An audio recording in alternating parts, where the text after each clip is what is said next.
I had always wanted to see a desert. For some reason, I thought it was something exotic, something interesting. Then about 10 years ago, I was flying to Albuquerque, New Mexico.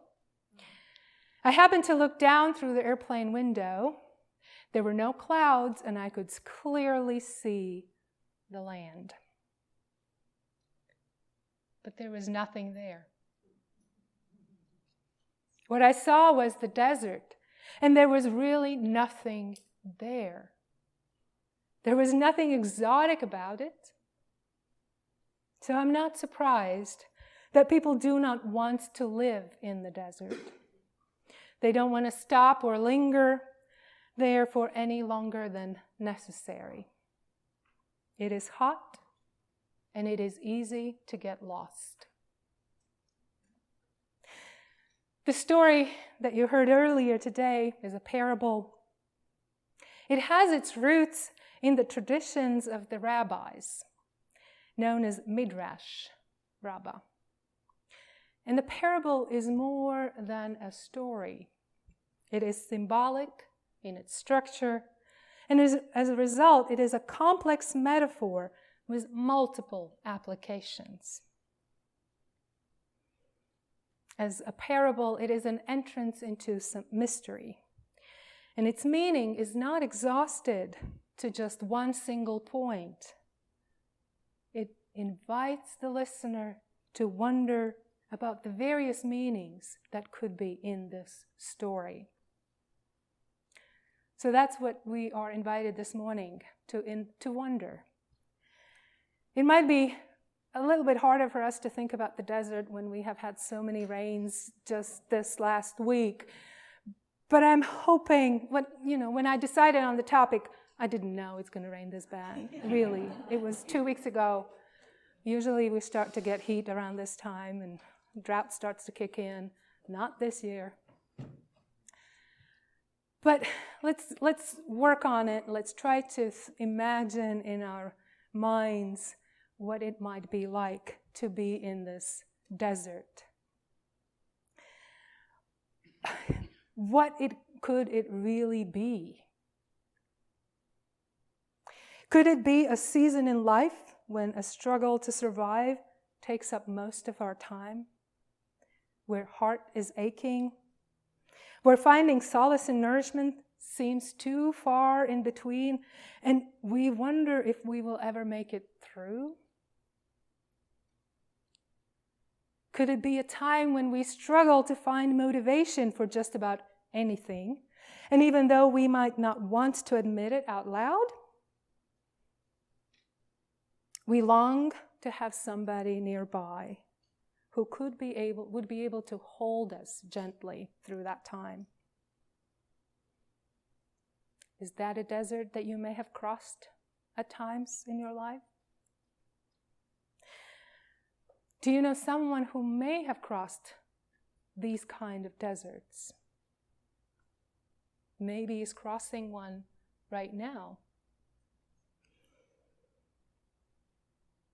Maybe these could be the times when we feel that we are living a solo life in the middle of nowhere without any sense of direction. Sometimes I wonder, particularly given the events of these last few years, whether the desert could be the place of constant turmoil, violence, lies, and injustice that we live with. Where we find ourselves feeling sadness and anger and despair as we watch the news, lives that are gone, the spirits crushed, the disasters that struck our neighbors. And it may take everything within us to hold on to hope that one day things will get better. I imagine some, if not many of us here, have a unique disposition to join the difficult journeys of love that sometimes are very long and seemingly never ending. Is this a desert that you may have crossed?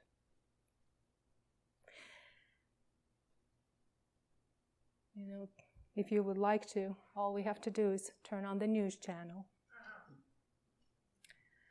Survival in the desert is unthinkable without wells. Before wells, the ancient civilizations lived along rivers, which is why many of the rivers are considered sacred.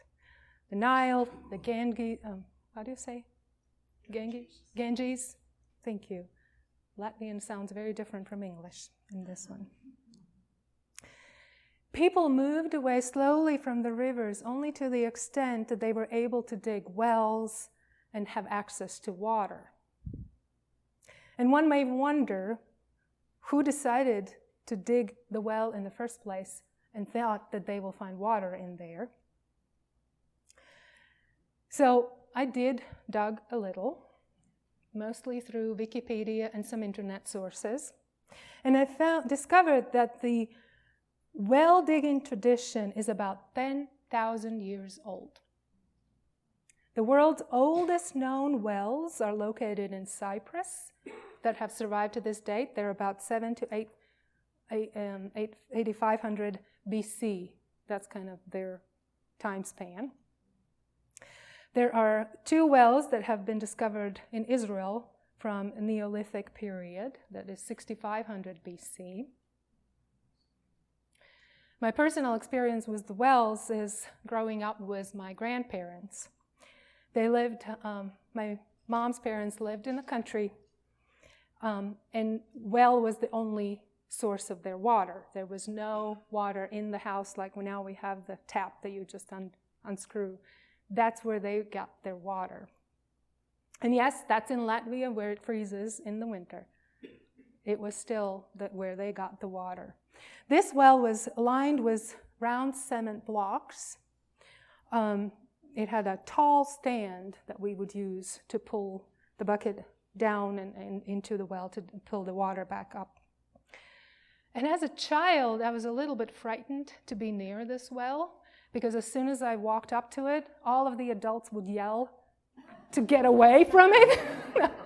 They were afraid I would fall in, probably.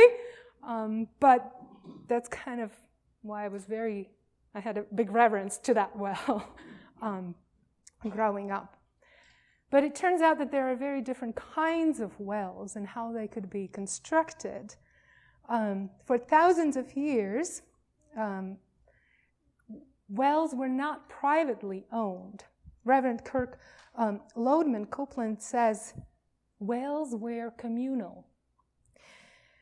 It was centered as a center of the community life. The wells were dug together. The community was involved in digging it and constructing it. And then it was the same way used for community to draw the water from it for their livelihoods. If the well ran dry and other wells nearby did not yield any water, the community would have to move. They could not sustain life.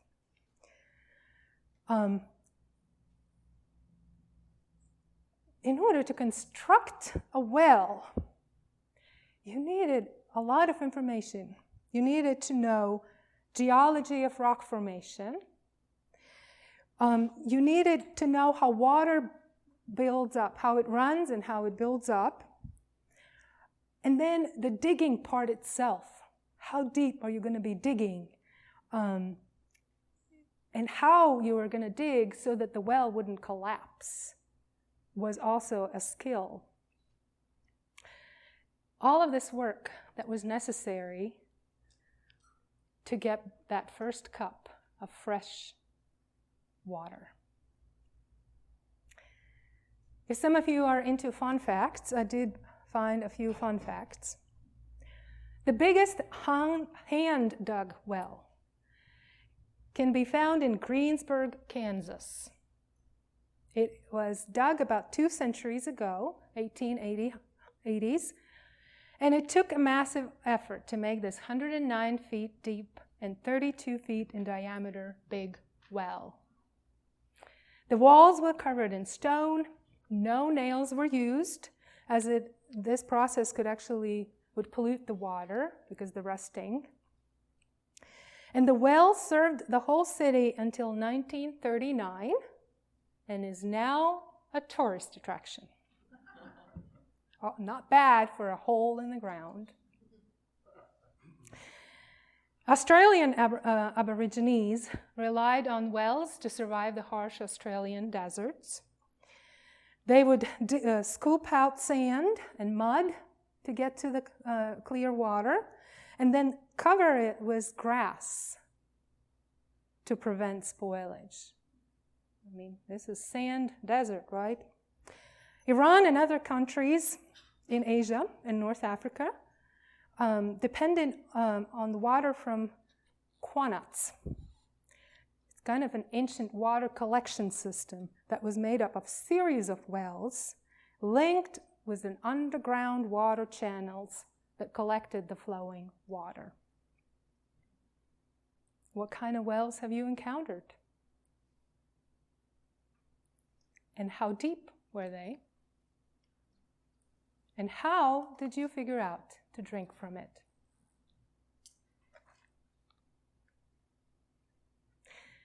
Bruce Larson tells a story of a weary traveler who had hiked for miles across Nevada's Armagosa Desert with this hot sun beating down on him. His water supply was gone, and he knew that if he didn't find water soon to quench his thirst, he would certainly die. In the distance, he spotted a deserted cabin, which brought hope that maybe water could be found there. He made his way to the cabin and discovered an old well. He frantically pumped the handle of the well to draw the water, but all that came from the pump was dust. Then he noticed a tin can tied to the pump with a note inside. This note read, "This pump is all right as of June 1932. I put a new sucker washer into it, and it ought to last 5 years, but the washer dries out, and the pump has got to be primed. Under the white rock, I buried a bottle of water out of the sun and cork end up.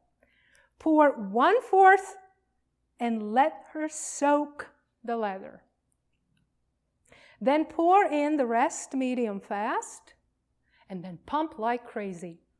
You'll get water. This well has never run dry. When you get watered up, fill the bottle, put it back like you found it for the next fellow." And signed, Desert Pete. Postscriptum note, don't get drinking the water first. Prime the pump with it, and you'll get all that you can hold. Wouldn't it be nice to have such instructions left for us in each situation in life? For those of us who read instructions, probably. Many of us feel grateful to those who have walked before us and used their creativity and knowledge to make our daily life easier. Going back to that question about which ending of the story you like best, quite a few of us said that the first ending was the best, or the preferred one, where the golden strands were tied together and left it that way so that it's easier to know what to do. But I really bet that quite many of us here really enjoy the discovery process, and possibly would prefer the option to discover how to get this water ourselves. The satisfaction moment of the discovery, the aha moment, can be so thrilling. Yes, even if it means we have to reinvent the wheel. But the experience of having to put something together by ourselves has the power to inspire us, to lift us up, to lift our confidence up, and give us our sense of accomplishment. But why only 2 options? Could there be more options for the ending of the story? I have worked in a hospital as a chaplain for many years. And so the stories from healthcare I always find quite amusing. So I want to share you one that might help us think about the choices. And how consequences of these choices might actually carry some more impact than others. A student nurse came into the hospital room to give her 79-year-old patient a shot. She asked him, "Which hip do you want the shot?" And he said, "Yours, honey." Why only 2 choices? For many of us, this may not have been the obvious choice, but it reminds us to continue and wonder and explore of the possibilities around us. Because there might be not just one deep well that holds life-changing water. There might be different ones. As UUs, we have the privilege to have many sources of inspirations, and we have diligently grouped them in categories and listed even in our hymnals, if you look at them at the front of the hymns. As we are entering the summertime with hopes to find rest and renewal, and some of us are looking forward to travels and vacations. Others just want simply to have a moment of peace to finally come to our doorstep. Our longings and needs vary, and finding and getting to that which nourishes us and keeps us going might take time, might take an effort. We might need to dig deeper, using our lives, our hands, our minds as tools of using all of this as exploration. It may take time and patience and courage and persistence. It may require companionship and questioning to be able to go deep enough to satisfy the yearnings of our spirit. When we take time for ourselves, caring for our bodies and spirit, we may discover the strength within ourselves. It could be like taking that sip of the refreshing, life-changing water that we had longed for a very long time. When we share kindness and care with others, we touch the other person in ways that are life-giving. And we may have become that well that holds life-sustaining, refreshing water to others. When we see people coming together in difficult times to support one another, to extend care and love to one another in times like these, our hearts are touched, and we discover our spirit of compassion moving us toward goodness. We're not alone. When we witness reconciliation, broken hearts finding peace and healing, we are encouraged to keep going. And then, when we taste from that life-changing water, be warned. It may change you.